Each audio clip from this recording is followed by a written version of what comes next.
Masayang araw, mga ka-PL.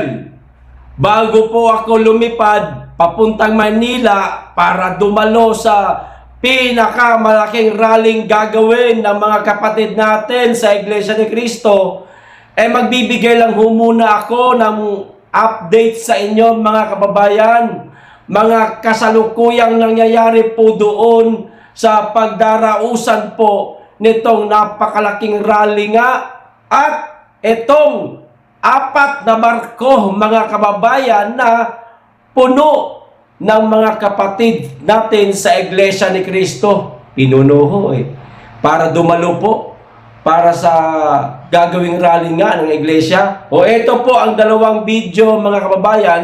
Unahin ko lang po muna itong ginagawa ho nilang mga pag-set up ng mga kagamitan, ng mga LED wall, malaking screen dyan, no, para kahit malayo ay mapanood ang mga ganap sa entablado. At ang pangalawa, ito nga yung 4 na barko na pinunuho ng mga kaanib ng Iglesia ni Cristo. O ito, unahin ko po itong unang video.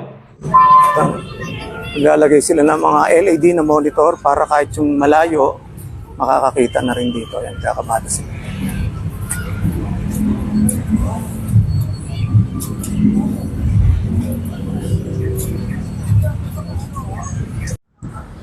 Ito naman yung portalet. Ito, portalet. Sa isang side lang to. So, sa buong lugar dito, nilagyan nila ng kabila, dulo-dulo sa 4 na sulok. Para ito, mahigit 1,000 na portalet. At ang sabi na nagmamanis itong portalet, every 2 hours, ihigupan nila ito. Kukuha na ng laman, para hindi mapuno. Yun po. Bali, mahigit 1,000 na portalet sa 4 na sulok. Sa 4 na sulok siya. Ito nakakalat. Tapos every 2 hours, kukuhanan siya ng ihigupan siya. Yun po. Ayan po. Yan ang portalet. Yan ang ginagawa nilang paganda. Ayan, nakabit sa mga sound system. Ayan.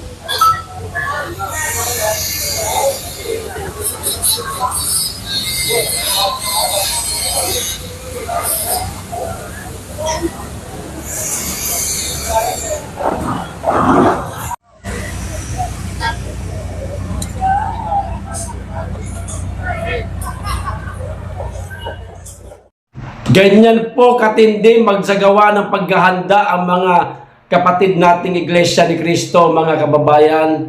Walang pinagkaiba po sa KOJC na talaga namang pinaghahanda ang maigi ang mga gagawing event.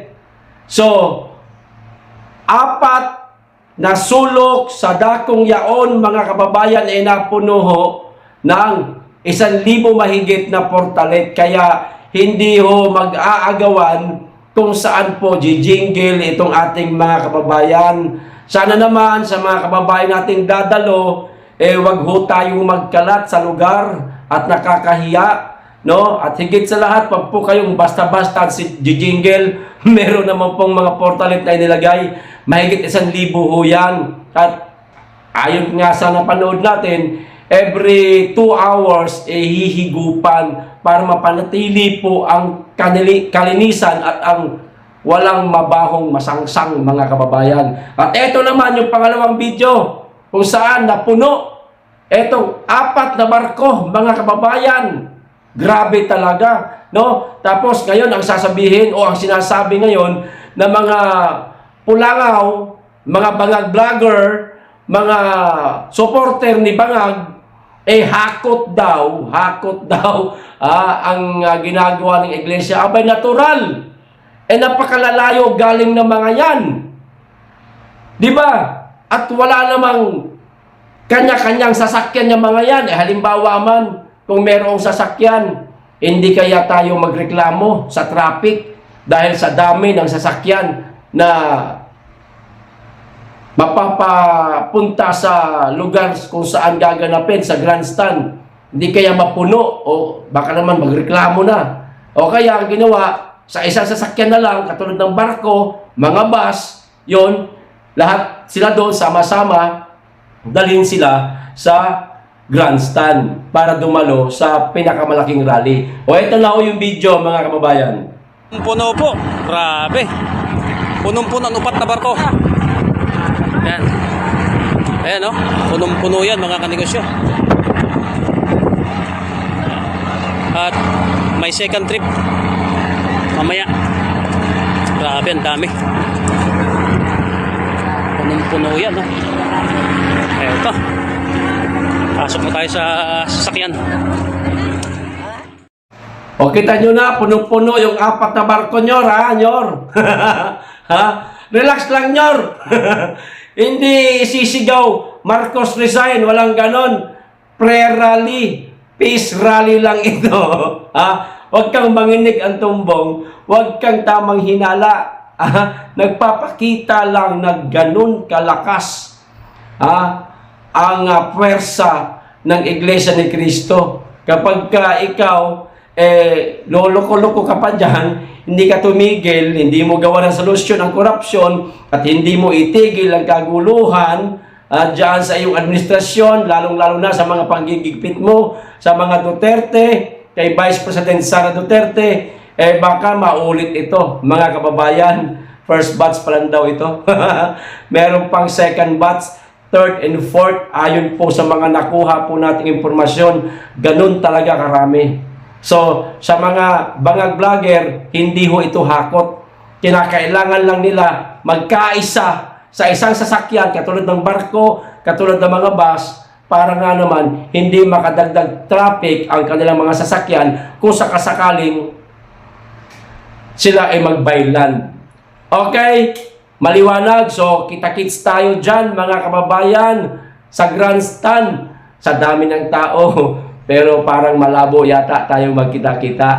Okay, so hanggang dito lang po. Maikli lang po itong ating video, mga kababayan. So, mag-iingat po tayong lahat pala, sa mga dadalo, sa gagawing rally. Mag-iingat po tayo. Napakaraming tao ho yan. No, hindi ho natin alam, mga kababayan, kung lahat ba ng dadalo dyan, kaisa sa mga paniniwala natin na huwag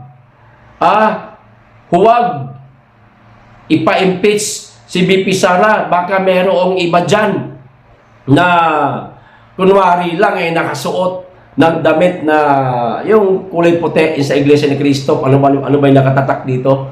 O magkukunwaring kaanib ng Iglesia ni Cristo, yung pala ang pakay manggulo para matigil ang itong ginagawang rally o peace rally ng Iglesia ni Cristo. Mag-iingat ho kayo kapag meron ho kayong mga namataan na tila merong hindi gagawing hindi maganda o merong gagawing hindi maganda, bigay alam ho natin kaagad sa mga kapulisan na nakakalat po dyan sa grandstand at saan pang dako sa ating bansa, mga kababayan. Sa ganon, maiwasan po ang kaguluhan at magtagumpay itong peace rally gagawin ng Iglesia ni Cristo, syempre sa pangunguna po ng mga kapatiran natin sa Iglesia ni Cristo. Okay, hanggang dito lang. Maraming salamat, mag-iingat kayong lagi, at higit sa lahat, mahalin natin ang Pilipinas.